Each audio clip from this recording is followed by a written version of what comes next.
if you're a YouTuber who's played a lot of Axis and Allies games, I'm now going to try to sell you on why using Twitch livestream is the superior method.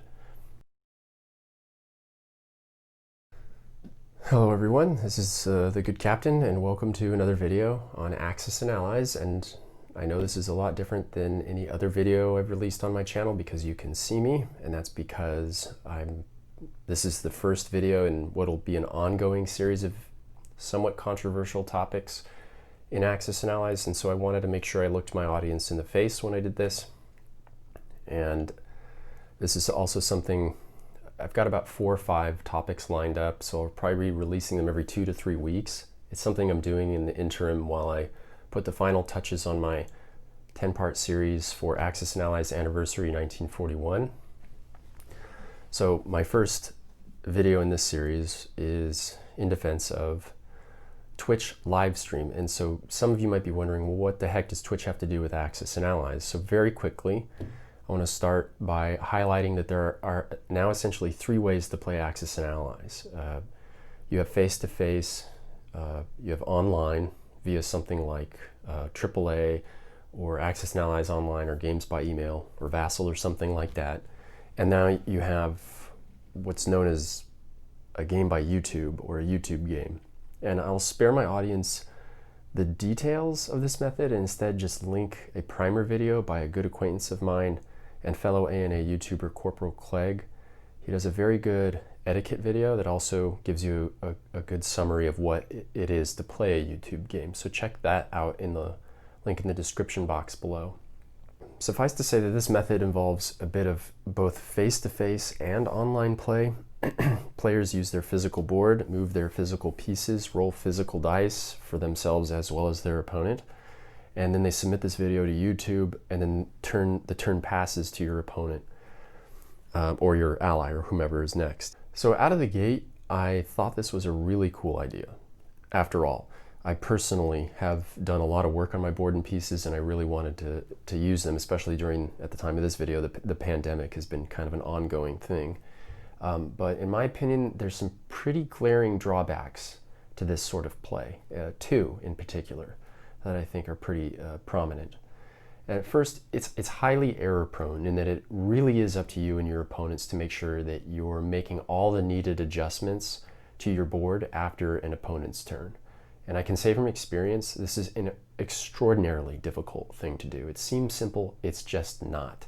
Even when you're following proper protocol and etiquette, you'll still at some point get 1 infantry out of alignment, or misroll a roll by 1 dice, or the order of loss won't quite be what you wanted if your opponent's rolling your dice, or what you thought your opponent wanted if you're rolling for him, okay? This can create some really awkward situations, and it's good to play with people you really trust can work through problems like this when they come up. You need to be very flexible. Now, my intuition is that a lot of people are going to be turned off by that, the amount of flexibility that's needed to play via this method because of this error-prone nature. I might go as far to say it is an unavoidable consequence. So there's that. That's issue 1. The second issue, in my opinion, is the more pressing to me, in that it really requires an extraordinarily high degree of honesty and integrity. And I'm going to use an analogy here to describe this, so stick with me.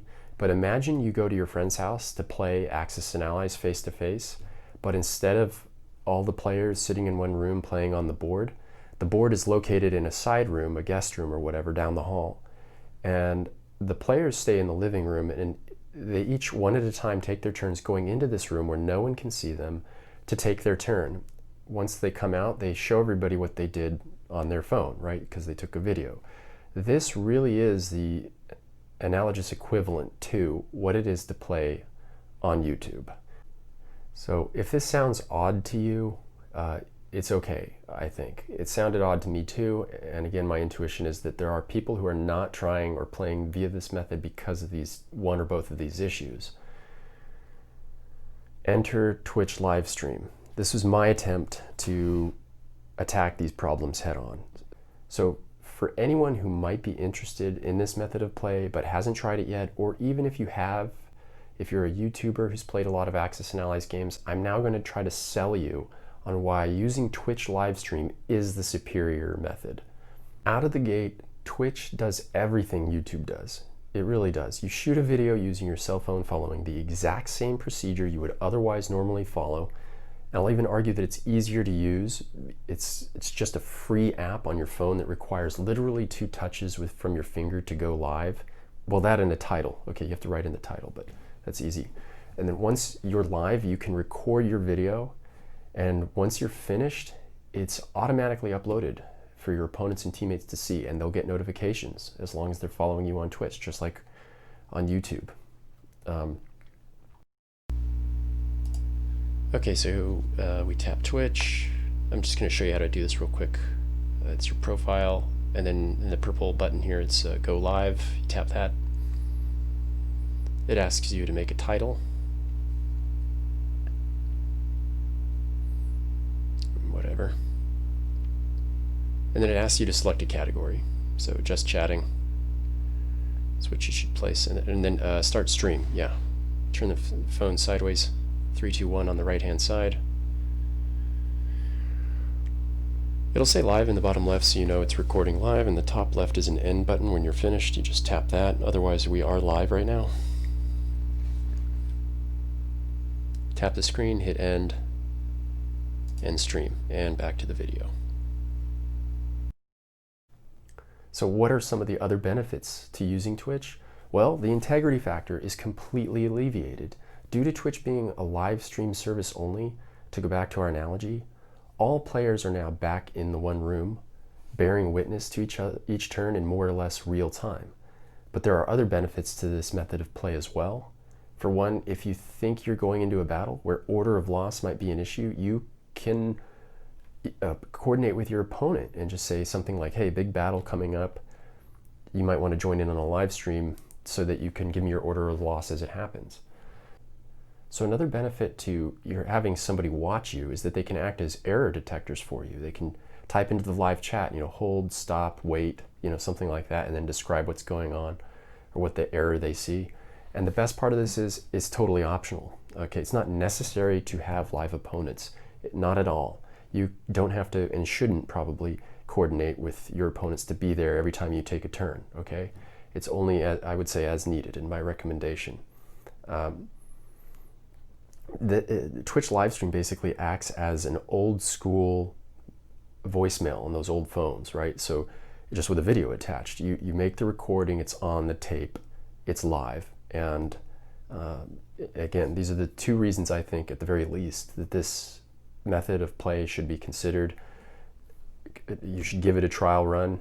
If you're used to playing on YouTube, this is too easy to do, and I don't understand why more players aren't either aware of it or using it. It's bizarre to me. Really the only deficiency between Twitch and YouTube when it comes to Twitch is that the video quality on Twitch is slightly degraded when compared to YouTube, only slightly. So it's not that crystal clear picture that we're used to getting when we take a video out of our phone, but it is definitely a small sacrifice to pay to play in this way. So okay, so here are some actual snippets of footage from a turn that I took while playing over Twitch, so you can actually see the video quality here. So this is just a 60-second snippets of footage from a Twitch game that I actually did play. So check this out. Let me know what you think. You can leave a comment in the description box below. Bring it on. As for me, I am opening my doors to anybody that wants to play Axis and Allies via Twitch. I will not play any more YouTube games at all. So I'm in full support of this platform, of the Twitch platform for Axis and Allies, and I hope to get more people to try it or to convert as well. So thanks for watching this. All the best from the good captain, and bye-bye.